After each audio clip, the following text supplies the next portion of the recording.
Yungrangi, Yirabaja, Walamadigal, Najandai, Yirabaja, Gadigal, Najandai, Yirabaja, Yuan, Najandai, Yirabaja, Kamarigal, Najandai, Najtamura, Rudamara.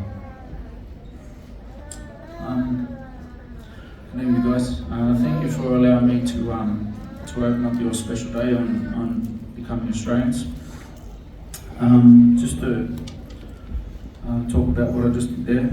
I acknowledge country the way the old people did, not with voice to start with, but with sound. So I acknowledge country with the Iriki, the didgeridoo, which I acknowledge the Yolngu people for allowing me to use their instrument. And also I opened up ceremony with the ancient communication tools, the clapsticks. So I went to the east, west, south, north, acknowledging all the old people that has passed, that are here, all the plants, the animals, our waterways and our land. I also acknowledged grandfather son. Grandfather son comes up in the east, goes in the west.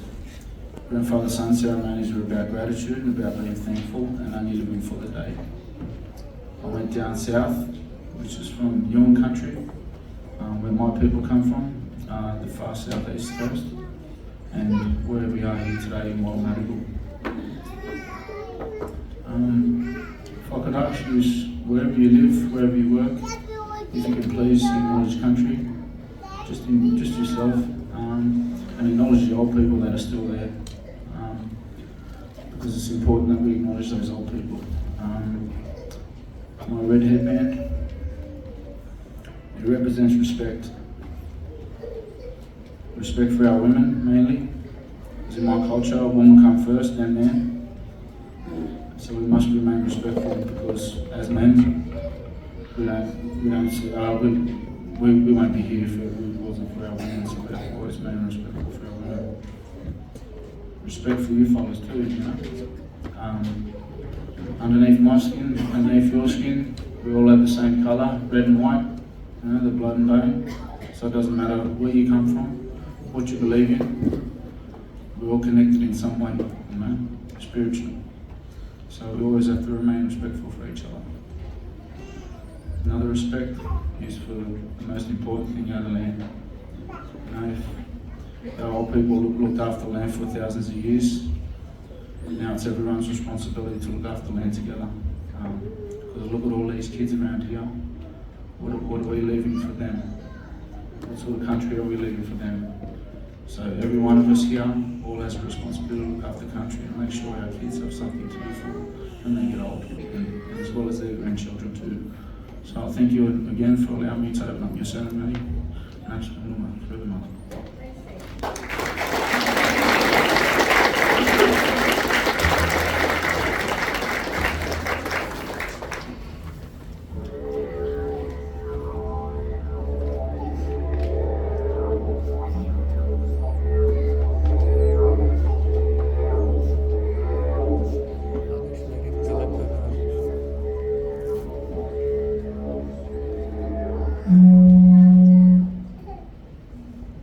Thank you very much, Eric Brown.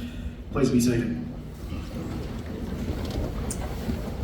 I'd like to introduce our special guests this evening. The first citizen of Ryde is our Mayor, who sends his apologies. We have our Deputy Mayor, Councillor Shweta Deshpando, welcome. We have our Federal Member for Bennelong, Mr Jerome Maxana, welcome. Our State Member of Parliament representing Ryde and Councillor on the City of Ryde, Councillor Jordan Lane, welcome. I've welcomed and we've heard from Eric Brown, who's making another quick Our performer this evening was Coral Igiato. Thank you for your performance earlier and later this evening. And of course the Girl Guides from the Eastwood Group, Girl Guides. And also at the top stage here, can I welcome the Chief Executive Officer for the City of Ryde, Mr Wayne Ryde. Apologies have received also from our Mayor, Sarkis Udelian, who's interstate, the Prime Minister of Australia, Mr Anthony Albanese, the member for Lane Cove, the Honourable Anthony Roberts, and Councillor Bernard Purcell from the City of Ryde, and the General Manager of City Shaping from the City of Ryde again, Mr Michael Galdarisi. I'd now like to invite our Deputy Mayor, Councillor Shweta Deshpande, who's going to extend her welcome to you. Thank you.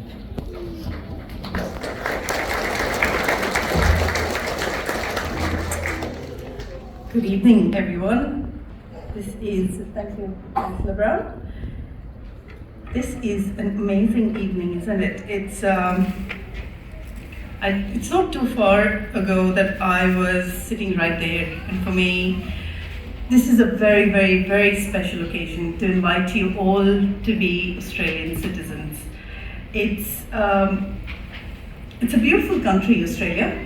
Yes, I would wave the flag higher. It is a wonderful country that we live in. It's a country of opportunity. It's a country that gives you as far as you want to go. And I think I'm a great example. I've led from, I'm one of the first Indian heritage deputy mayors to be in the City of Ryde. And this opportunity could not be had anywhere but in the City of Ryde and in Australia.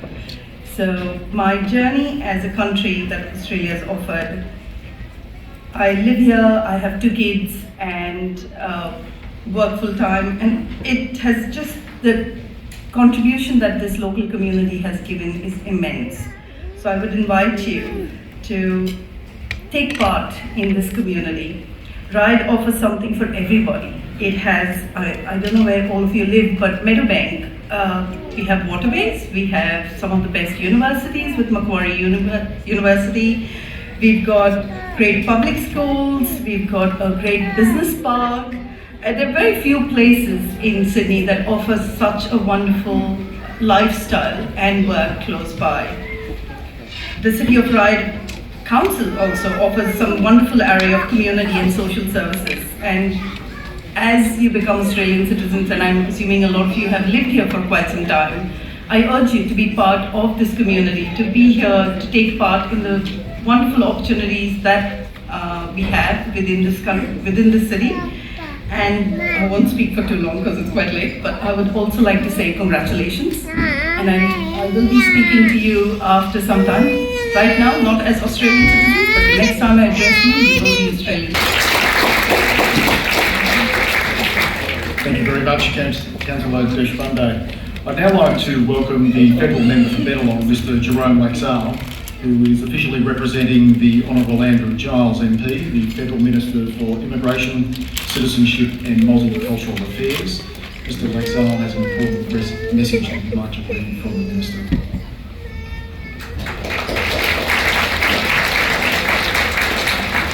Thank you, Councillor Brown, to our special guests, and of course to all of you, ladies and gentlemen, and boys and girls. I too would like to start by acknowledging the traditional custodians and thank Mr Brown for his wonderful and poignant acknowledgement of country.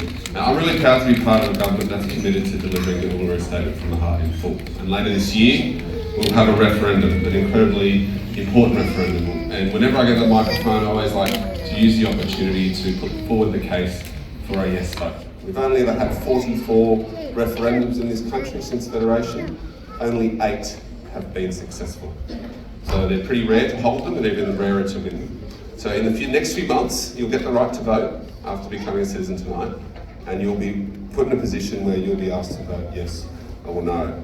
So I'd like to ask you to ask yourselves a few questions in the lead up to those few months. So do you believe that our nation's history started in 1788 on the arrival of the first fleet and colonisation? Or does our nation's history include that of our First Nations people, the oldest continuous civilization on Earth with 60,000 years of history and storytelling? Given our country's tragic history of imposing solutions and legislating on matters to do with Indigenous Australians, do you think that as a sign of maturity and reconciliation that we should consult with Indigenous Australians on laws that pertain specifically to them? If you answer those questions as I would, then we'll get our 9th successful referendum.